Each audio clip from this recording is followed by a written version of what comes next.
Good morning বন্ধুরা, সবাই কেমন আছো? আশা করি ভালো আছো, সুস্থ আছো। আমিও খুব ভালো আছি। নতুন বছরের শুরুতেই কিন্তু সকাল সকাল ঘুম থেকে উঠেই একদম দেখো বেডটা ক্লিন করে নিয়েছে। আর আমি জানো তো বাসি ঘর একদম ফেলে রাখি না। আর ওই যে দেখছো দূরে ট্রলি বার করেছি, আমরা ঘুরতে যাচ্ছি। জানো তো কোথায় যাচ্ছি? না এখন বলবো না, ওটা সারপ্রাইজ থাক। আর তারপরেই চলে এসেছি এখন ছাদে। ছাদে এসে দেখছি ওয়েদারটা তো দারুণ সুন্দর, বেশ হালকা হালকা হাওয়া দিচ্ছিল। তাই কিছুক্ষণ ছাদে একটু হাঁটাহাঁটি করে ভাবলাম যে না, ছাদে যখন এসছি তাহলে সবকটা গাছে জল দিয়ে যাই। এই যে প্রথমেই কিন্তু স্থলেপদ্ম গাছটাতে একটু জল দিয়ে নিচ্ছি। আর এই পদ্ম গাছটা এত সুন্দর সুন্দর ফুল দিয়েছে, কি বলবো তোমাদের।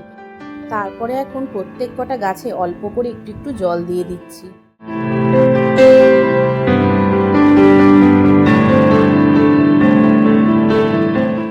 আর সত্যি সকাল সকাল যদি এত সুন্দর ওয়েদার হয়ে যায় তাহলে মনটা কিন্তু এমনিই ভালো হয়ে যায়, বলো। আমার এই জুঁই ফুলের গাছটাতে এত সুন্দর ফুল দিয়েছে, গন্ধে কিন্তু সারা ছাদটা ভরে গেছে। আর এই যে জবা গাছটাও রোজ কিন্তু 2-3টে করে ফুল দেয়। আর এটা হচ্ছে জেড প্ল্যান্ট, বলে নাকি এই গাছটা রাখা খুব ভালো। আর এটা দেখছো, এটা হচ্ছে অ্যাডিনাম।